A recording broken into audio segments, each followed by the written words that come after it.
And itong abundance of money na to, talagang siswertehin kayo sa pera, mga kapiksi, kasi si universe na mismo yung magbubuhos nito sa inyo. Alright? Si universe na mismo yung, ayan, no, kaya nga dito, di ba? Ibubuhos niya yung mga blessings, tapos kayo dito sa lupa, nakasalo kayo. Ito yung mga cups nyo, no? Saluhin nyo itong mga tinatapon na blessings ni universe. Okay? So, saluhin nyo yan, guys.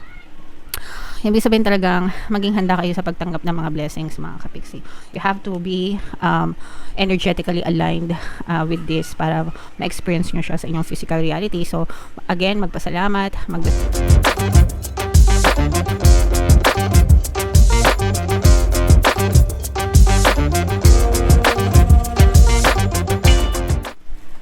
Hello guys, hello Libra, welcome back to Pinoy Pixie Tarot. Ang pamagat ng episode natin for tonight is mid-month kapalaran para ngayong March 16 to 31 para sa Libra, Sun, Moon, Rising, Sign, and Venus. So unahin natin tong deck na to, mga kapixie. Ito yung mga mensahe sa inyo or yung mga paparating sa inyo, guys. So meron tayong wisdom energy, mga kapixie. Meron din tayong retreat. And meron din tayong patience energy, guys. So, these are both negative and positive, mga kapiksi. Sa mga positive energies, guys, meron tayong wisdom and patience. So, ibig sabihin nito, guys, sa mga experiences natin sa buhay, sa mga nangyayari sa atin, natututo tayo, no? Nagkakaroon tayo ng mga kaalaman, karunungan, natututo tayo ng mga leksyon sa eskwelahan. Diba? Una muna yung lesson bago yung test ni teacher, para malaman kung may natutunan tayo sa buhay. Baliktad, test muna, pagsubok muna, and then dun mo marirealize yung mga lessons. So, habang naglalakbay tayo, mga kapiksi, this may be yung mga challenges nyo, mga pagsubok nyo, mga pinagdadaanan nyo ngayon, guys. May mga lessons na matututunan kayo dyan, and you just have to be patient, mga kapiksi, no? Sa ating journey, sa ating buhay. Yeah, especially if you're praying or if you're manifesting for some things, mga kapiksi. Okay? Hindi naman yan minamadali. Manifestation is instant, creation is instant, but the evidence in the physical reality, meron niyang time delay, mga kapiksi.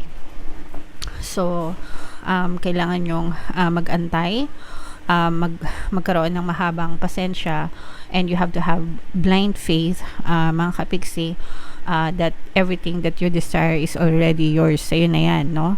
Ang kinin mo na yan. Kaya nga, pinapa-claim natin sa inyo, pinapa-mind natin sa inyo, and you have to embody the feeling na sa inyo na yan talaga. Kailangan nyo lang mag-antay and magtiwala, mga kapiksi. Alright?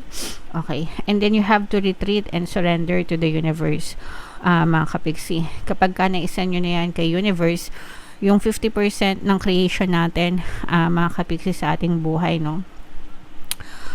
50% galing sa'yo and 50% galing kay universe. Ang trabaho mo is to declare what you want, send it out to the universe, and si universe na yung bahalang magpa-move ng mga tao, bagay, sitwasyon sa paligid mo para i-orchestrate yung mga desire mo. Okay, so kailangan mo talagang magkaroon ng blind faith, mga kapiksi. Okay? Isuko mo lahat kay universe, surrender it all to the universe, mga kapiksi, and ikaw, kailangan meron kang strong faith, belief, mga kapiksi. Alright? So, comment down below if feeling nyo nakaresonate kayo dyan sa mga messages na yan, guys. Tingnan natin yung ganap sa inyo ngayong March 16 to 31. Shuffle natin to, guys. Habang sinashuffle ko to, panoorin nyo muna yung video natin regarding sa ating paano mag-manifest ng abundance video course. Kapiksi, sawa ka na ba sa mga struggles at hirap sa buhay mo? Masipag ka ba at masikap sa buhay ngunit hindi ka pa rin umaasenso? Ilang beses ka na bang nag-attempt mag-negosyo at mag-invest pero palagi ka pa rin nalulugi? Sa pagkakataon na ito ay maaaring may subconscious beliefs ka na nagiging balakid sa iyong pag-unlad at pagyaman. Introducing, paano mag-manifest ng abundance video course. Dito ay matututunan mong ma-overcome ang mga balakid mo para tuluyan ka ng umunlad, umasenso, sumagana, maging matagumpay, successful at maswerte sa iyong kabuhayan, pera, trabaho, negosyo, salapi at kaperahan ng bonggang-bongga. Dali, mag-send na ng email sa pinoypixietarot@gmail.com at simulan na ang iyong pagyaman ngayon. Alright, so sa lahat ng gusto mag-avail ng course guys, naka-flash sa screen nyo. Una, meron tayong paano mag-manifest ng abundance video course. Meron din tayong paano mawala ang third party at magkaroon ng harmonious na relationship. And meron din tayong email coaching, manifest your desires using the law of attraction. So, sa mga interesado mga kapiksi, mag-send lang kayo ng email sa pinoypixietarot@gmail.com. So, ito guys, this is both negative and positive. Libra guys, kayo ay represent ng Queen of Swords sa ating spread. Ang nakikita nating negative dito guys is, for some of you, may mga conflict na na-experience kayo sa buhay nyo. Kung meron kayong mga nakakaaway, mga kapiksi, no, kailangan nyong kumalma, and kailangan nyong, alam nyo yun, makipag-ayos. Kung feeling nyo kayo yung may kasalanan, mga kapiksi, matuto kayo humingi ng tawad. Kung sila naman yung may kasalanan sa inyo guys, kailangan matuto din kayong magpatawad. Kung meron chance na makapag-usap kayo para maayos yung gusot nyo, gawin nyo mga kapiksi. Pero kung, let's say for example, sinubukan mo na i-fix ganyan and ayaw pa rin nilang makipag-ayos, sila na yung magdadala nun. Ang importante is, you've done your part, diba? Na nakapag-sorry kayo. And ipagdasal nyo na lang na sana maging ma-okay ang lahat sa pagitan yung dalawa nitong person na to. And another one na nakikita natin dito is may yung mga challenges and pagsubok guys, no. Pero ito'y nalalampasan nyo na ng paunti-unti. Unti-unti rin gagaan yung mga dalahin nyo sa buhay mga kapiksi. Ito'y magandang panimula para sa inyo kasi yung iba sa inyo maaari kayong makapagsimula ng panibagong chapter sa buhay nyo, and kung saan parang unti-unting nababawasan yung mga problema nyo, yung mga dalahin nyo sa buhay. So hindi naman ito biglaan na agad-agad matatapos yung mga paghihirap nyo, no.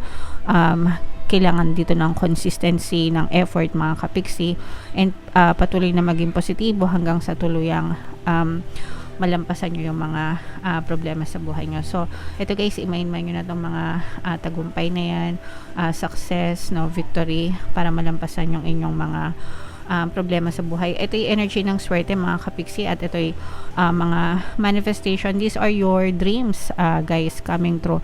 Kung napapansin nyo mga kapiksi, napakaganda nitong image ng card na to, kasi kung mapapansin nyo, ayan no, si universe na mula sa taas, pouring out its blessings towards you. So ibig sabihin, binubuhos no yung mga blessings sa inyo mga kapiksi, no, dito sa lupa, ibig sabihin dito sa earth, dito sa buhay nyo, sa iyong physical reality. So maging receptive kayo dito guys, no. Kailangan saluhin nyo itong mga blessings na to, itong mga pagpapala na to. Kung hindi pa to dumadating sa inyo guys, kailangan nyo lang habaan yung pasensya nyo, no. One of these days may experience nyo rin yan mga kapiksi. You just have to align yourself with this energy and be receptive. Pag sinabing be receptive mga kapiksi, ngayon pa lang magpasalamat na kayo sa lahat ng blessings na meron kayo, positive man or malaki man or maliit man yung mga blessings na natatamasa nyo. Always be grateful guys. So send thanks to the universe, and the more na grateful kayo, the more na bubuhos yung mga blessings sa buhay nyo. Bubuhos ang blessings at swerte guys, no. So ito guys, i-mind nyo na yan sa comment section. Mind swerte, mind good luck, mind good fortune, mind mga blessings, no, and mga dreams coming true, yung mga pinagdadasal nyo mga kapiksi. And for some of you guys, kung meron kayong mga pinagdidesisyonan, mas magiging malinaw sa inyo yung desisyon nyo, mas magiging klaro yung isip nyo, no, kung ano ba talaga yung desisyon na dapat nyong gawin. Pwedeng sa trabaho, pwedeng sa negosyo, or sa kabuhayan nyo in general. If you are torn between two choices guys, mas magiging decisive na kayo ngayon. So yeah, take your time guys, no, sa pagde-decide. Make sure na nasa inyo yung mga tamang impormasyon, no, bago kayo magdesisyon. Huwag kayong magpadalos-dalos. Dito guys, nakikita natin na nai-stress yung iba sa inyo, no. Ito yung stress nga dahil dito sa mga nakakaaway nyo mga kapiksi. Pwedeng may excuse for the word, pwedeng may sa demonyo yung nakakaaway nyo, no? Or baka talagang matigas lang yung ulo, stubborn, mga kapiksi, ganyan. Parang yun nga, matigas ulo na parang ang hirap-hirap makasundo, and for some of you medyo nagdadala din ito ng stress sa inyo, guys. So sabi ko naman sa inyo, kung makakausap nyo ng maayos, diba, and magiging ma-okay kayo, much better. Pero kung ginawa nyo na ang lahat and ayaw pa rin nila makipagkasundo, diba, ipagdasal nyo na lang, mga kapiksi, at least ginawa nyo na ang lahat para sa inyo. And guys, again, no, this is abundance of money. So ito talaga kayo sa pera, you just have to be patient. Ito yung energy ng patience, mga kapiksi. Okay? So, kailangan nyo lang maging pasensyosa, mga kapiksi. Ibig sabihin, mag-antay, wag atat. And itong abundance of money na to, talagang siswertehin kayo sa pera, mga kapiksi, kasi si universe na mismo yung magbubuhos nito sa inyo. Alright? Si universe na mismo yung, ayan, no, kaya nga dito, di ba? Ibubuhos niya yung mga blessings, tapos kayo dito sa lupa, nakasalo kayo. Ito yung mga cups nyo, no? Saluhin nyo itong mga tinatapon na blessings ni universe. Okay? So, saluhin nyo yan, guys. Ibig sabihin talagang maging handa kayo sa pagtanggap ng mga blessings, mga kapiksi. You have to be energetically aligned with this para ma-experience nyo siya sa inyong physical reality. So, again, magpasalamat, magdasal, prayers and affirmations. Affirmations, very important, mga kapiksi, no? And sabayan ng positibong mental diet, guys. So ito i-mind nyo na lahat yan, abundance of money, swerte, yan lahat na ng mga sinabi ko. Okay, so comment down below, guys. Ito pa, meron pa tayo, guys, additional message. Bunot tayo ng isa pa dito para sa inyong additional message. So, create. Ayan, no, yung sinasabi ko sa inyong create, mga kapiksi. Ikaw ang creator ng reality mo. Ikaw ang nagki-create ng buhay na gusto mo. So, yung 50% galing sa'yo, and yung 50% galing kay universe. So, ang trabaho mo dun sa 50% is to declare kung ano yung gusto mo. Kung ano yung gusto mo, ipagdasal mo, i-affirm mo, and focus on it. And then, si universe, isend mo siya kay universe, and the universe will do its work for you. Basta nakafocus ka dun sa desire mo, okay? Kasi doon niya kinukuha yung information, mga kapiksi, sa isip mo, no, sa mga pinagdadasal mo. Doon niya kinukuha yung mga ibibigay niya sa'yo. So, whether it's positive or negative, mga kapiksi, the universe is just pulling it from your mind. Kaya make sure na yung intentions nyo sa buhay nyo is palaging nakafocus kayo doon, mga kapiksi. Alright? Okay. So, yeah. Comment down below, Libra, if feeling nyo naka-resonate kayo dyan, for more tarot readings.